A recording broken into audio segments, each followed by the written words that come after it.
वालेकुम गाइस, कैसे हैं आप सब। उम्मीद है खैरियत से होंगे। जहाँ भी रहें खुश रहें, हंसते मुस्कुराते रहें, अपने प्यारों के साथ रहें और खुशियाँ बांटते रहें। ये तो गाइस हमेशा की तरह एक इंटरेस्टिंग, इजी और नॉलेजेबल इंफॉर्मेटिव पैराग्राफ के साथ आपकी खिदमत में हाजिर हुई हूँ। हम शुरू करते हैं अपना आज का पैराग्राफ। हमारा आज का टॉपिक है a scene at bus stand. A scene at bus stand. जैसा कि आपको मालूम है, हम करेंगे इसकी वर्ड बाय वर्ड मीनिंग्स के ज़रिए से ट्रांसलेशन, साथ ही साथ इंग्लिश वर्ड्स को प्रोनाउंस करना सीखेंगे। जैसा कि मैंने आपको पहले भी कई बार ये बात क्लियर की है कि हर वर्ड का जो मीनिंग्स होता है वो हर सेंटेंस में, हर पैराग्राफ में सेम नहीं होता। कुछ में होता है, लेकिन कुछ सेंटेंस में अपने पैराग्राफ के लिहाज से, अपनी जो है वो पोजीशन के लिहाज से उसका मीनिंग्स जो है वो थोड़ा-सा चेंज हो जाता है। तो इसके लिए जो है आप वो ज़्यादा परेशान ना हुआ करें, क्योंकि जो वर्ड्स होते हैं वो अपने जो है वो पोजीशन के लिहाज से, अपने माहौल के लिहाज से, जैसे इंसान जो है वो अपने माहौल के लिहाज से चेंज होता है ना, तो इसी तरह जो वर्ड्स होते हैं ये भी अपने पोजीशन के लिहाज से अपने मीनिंग्स जो है वो थोड़े से चेंज कर रहे होते हैं। अ सीन, यानी कि एक, सीन का मतलब होता है मंजर, एट पर, बस स्टैंड, बस का मतलब बस जिस पे आप सफ़र करते हैं, स्टैंड, स्टैंड। स्टैंड का बेसिकली जो मीनिंग होता है वो होता है यानी कि किसी चीज़ को खड़ा करने की जगह। अब जैसे कि ये क्या है, बस स्टैंड, तो इसका मतलब होगा कि बस खड़ा करने की जगह, ठीक है ना। उसको क्या बोलते हैं, बस स्टैंड, यानी कि जहाँ पे बसें वगैरह आती हैं, एक जो है वो स्टैंड होता है, एक जगह होती है। At the bus stand there is a hustle and bustle. At पर, द बस स्टैंड, यानी कि बस स्टैंड पर, बस स्टैंड यानी कि एक bus stand, there is hustle, there यानी कि वहाँ, इज है, हसल यानी कि धक्कम पेल, धक्कम पेल, एंड और बसल, बसल का मतलब चहल पहल,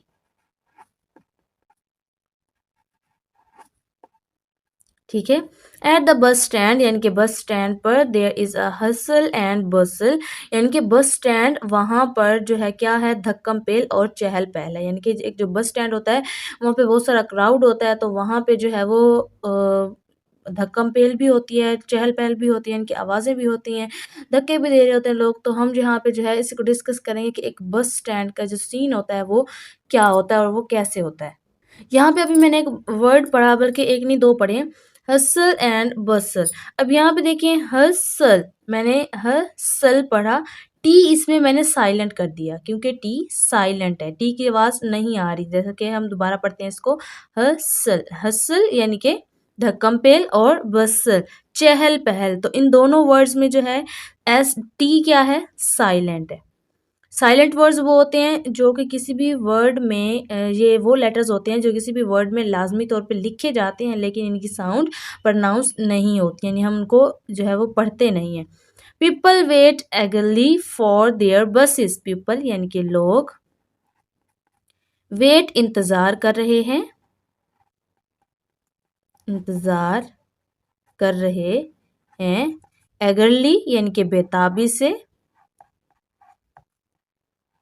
फॉर का, देयर अपनी, बसेस यानी कि बसों। पीपल लोग, वेट एगरली लोग बेताबी से इंतजार कर रहे हैं, फॉर देयर बसेस अपनी बसों का, यानी कि लोग बेताबी से अपनी बसों का इंतजार कर रहे हैं।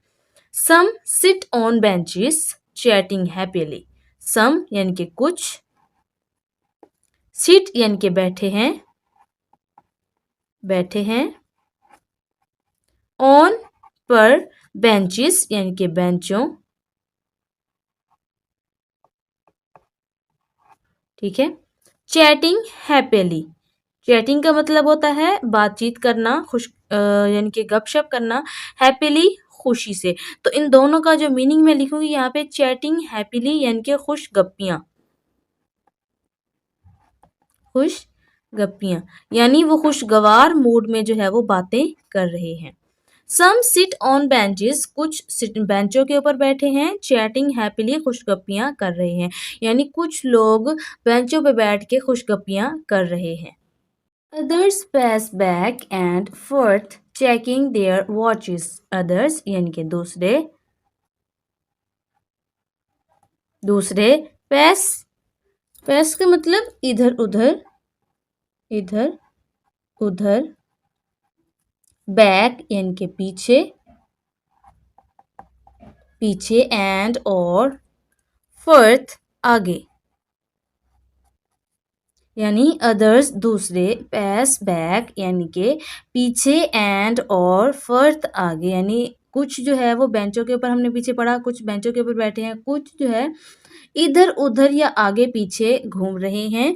चेकिंग देयर वॉचेस, चेकिंग यानी कि देखते हुए, चेक करते हुए या देखते हुए, देयर अपनी, वॉचेस घड़ियों, घड़ियों को, ठीक है ना। अदर्स पैस बैक एंड फोर्थ यानी कि कुछ आगे पीछे टहलते हुए या इधर उधर चलते हुए। चेकिंग देयर वॉचेस अपनी घड़ियों को देखते हुए, यानी कुछ जो है वो आगे पीछे चलते हुए अपनी घड़ियों को देखते हुए इंतजार कर रहे हैं किस चीज़ का, अपनी बसेस का। Buses come and go filling the air with noise and excitement. Buses यानी कि बसें कम आती हैं, आती हैं, एंड और गो यानी कि जाती हैं या जा रही हैं, ठीक है। बसें आ और जा रही हैं या बसें आती और जाती हैं। फीलिंग भर रही है, भर रही है। द एयर हवा को, विद से नॉइज यानी कि शोर या आवाज से, ठीक है ना। एंड और एक्साइटमेंट, एक्साइटमेंट का मतलब होता है जोश, एक्साइटमेंट का मतलब क्या, जोश, ठीक है ना। बसेस कम एंड गो, बसें आ और जा रही हैं या बसें आती और जाती हैं। Feeling the air with noise, हवा को शोर से भर रही हैं, एंड एक्साइटमेंट और जोश से, यानी बसें आ और जा रही हैं जो कि हवा को शोर और जोश से भर देती हैं। Children play games chasing each other around. Children यानी कि बच्चे, प्ले खेलते हैं, खेलते हैं या खेल रहे हैं, गेम्स खेल, बच्चे खेल खेल रहे हैं या खेलते हैं।